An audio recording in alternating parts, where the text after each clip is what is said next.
Imagine yourself on a path surrounded by everything you own. As you look back, you see the footprints marking your journey thus far. This path is your life, and each step reflects a choice, a moment, a memory. Now imagine that to move forward, you must cross a narrow bridge where only the essentials can be carried.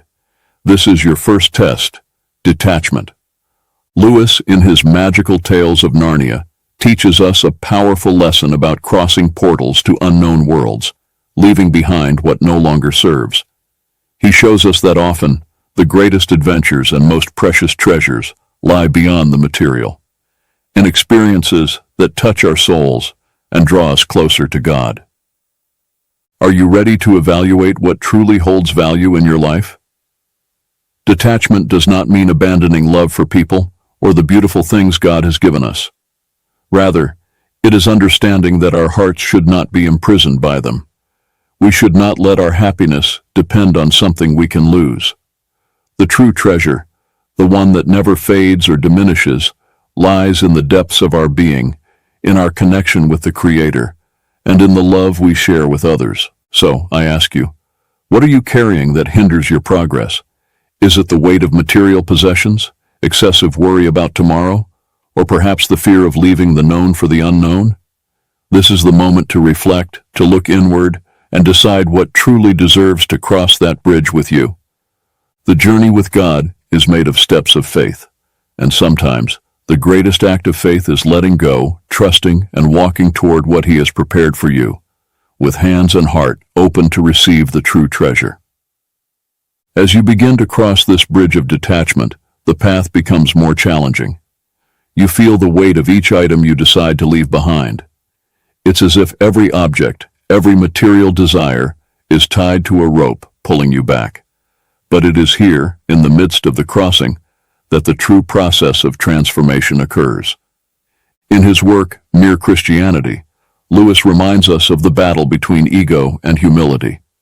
To draw near to God, we need to release these ropes that bind us to pride, vanity, and selfishness.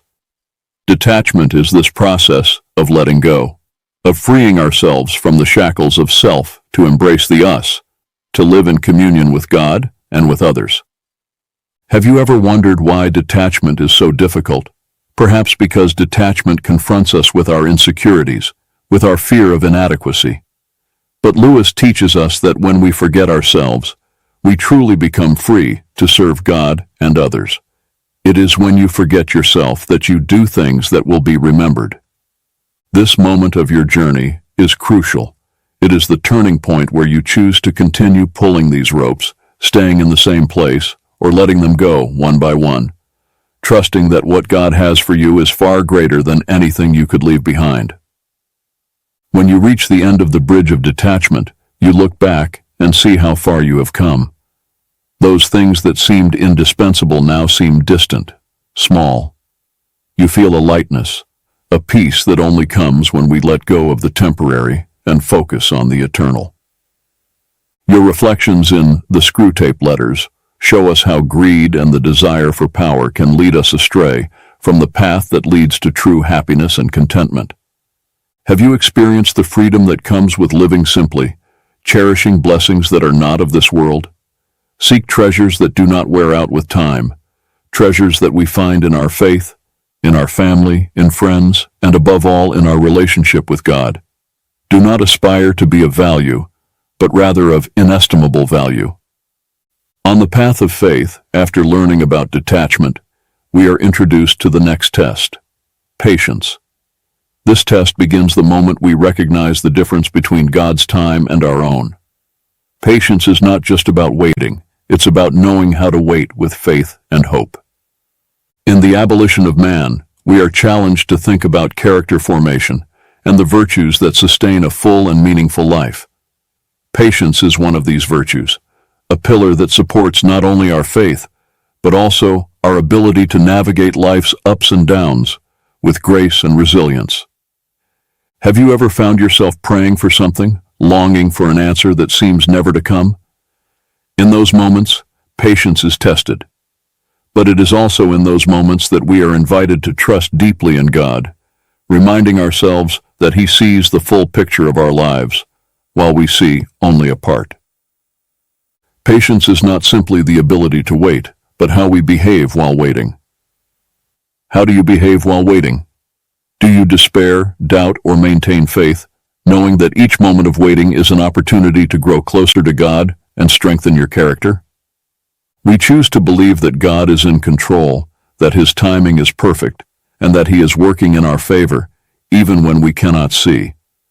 This is the moment to look within and ask yourself, what is waiting teaching me? Am I becoming bitter or better? Am I closer to God or farther away? Patience is a journey of thousands of steps of faith, a walk where we learn that the greatest miracle often isn't what we're waiting for in the end, but who we become along the way. As you progress on the journey of patience, you find yourself halfway, where the true test of your endurance and faith is put to the test. This is the moment when waiting is not just an interval between desire and fulfillment, but a workshop where your character is forged. Lewis, in his own quest for truth, shows us in Surprised by Joy how patience is cultivated not in tranquility, but in life's storms, doubts, challenges, sufferings. It is in these moments that patience finds its most fertile ground. Difficulties toughen the muscle of faith, he tells us, reminding us that it is through facing adversity that we grow. Have you ever questioned why you're waiting? Have you felt like each day of waiting was an eternity, each obstacle an insurmountable mountain? Patience calls us to live in the present moment fully, trusting that each step, each delay, each challenge has a purpose in God's greater plan for our lives. It teaches us to surrender our control, to release our anxieties, and to trust in the one who sees the end from the beginning. It is vital to remember that patience is not passivity.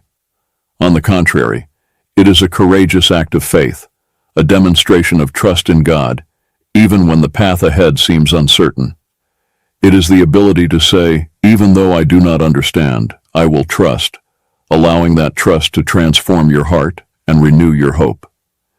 In his reflections, Lewis reminds us that patience is more than simply enduring. It is an active demonstration of faith and love. In The Four Loves, he explores how true patience is intertwined with compassion and care for others, reflecting the infinite patience that God has with us. Through patience, we gain more than through force, he writes, suggesting that it is in gentleness and steadfastness that our character is most deeply shaped.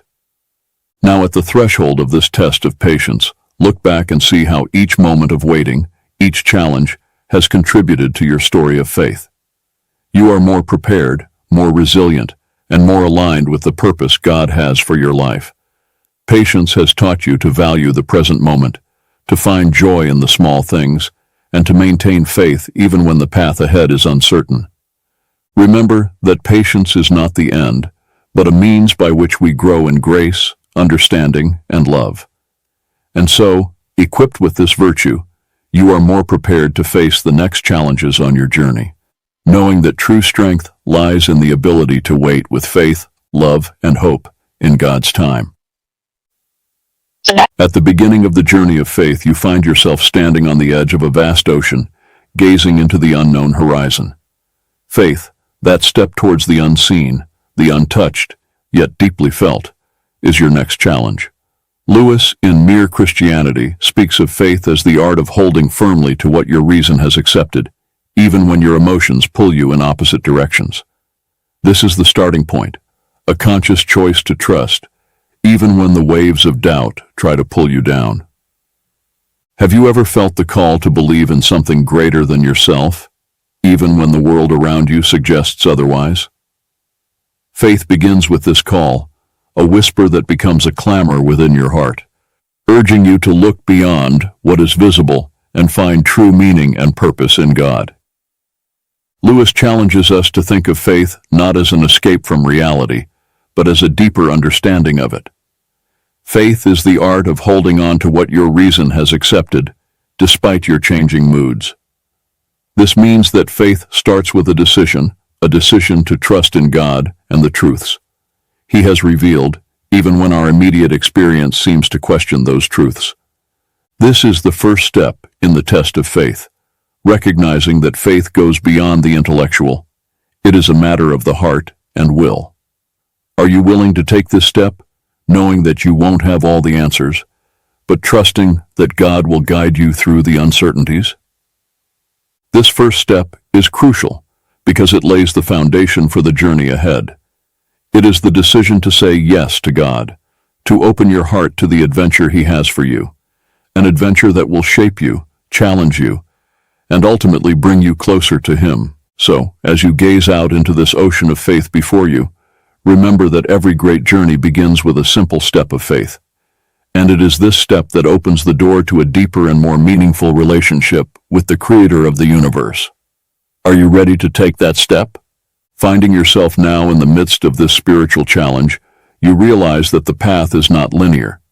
Facing doubts, questions, and even moments of darkness is part of this journey. But it is precisely here, in this uncertain terrain, that your faith has the opportunity to deepen and truly strengthen. Lewis, in The Problem of Pain, addresses one of the most significant challenges to faith, the question of why God allows suffering. He suggests that through suffering, we are invited to look beyond the immediate, to seek a greater meaning, and to turn to God even when answers seem distant. God whispers to us in our pleasures, speaks in our conscience, but shouts in our pains, Lewis wrote, highlighting how moments of difficulty can be powerful catalysts for spiritual growth. At this point in your journey, you may feel tempted to question your faith, to wonder where God is amidst the trials. However, it is precisely at this point that your faith is called to evolve from a superficial belief to a deep and unwavering trust in God. Faith doesn't mean you'll have all the answers, but that you trust in the one who does, even in the midst of storms. View this moment as an invitation to dialogue with God, to bring Him your doubts, fears, and uncertainties. True faith is not the absence of questioning, but the presence of trust despite the questions. As Lewis teaches us, it's possible to cry out to God, to doubt His presence, and still trust in Him. So as you navigate through this middle of the test of faith, remember that every questioning, every doubt, is an opportunity to grow. Allow yourself to be shaped by these experiences, opening your heart to understand that true faith is refined in the fire of trials. And know that even in the darkest moments, God is working in your life, weaving a story of redemption that will only be fully understood in time.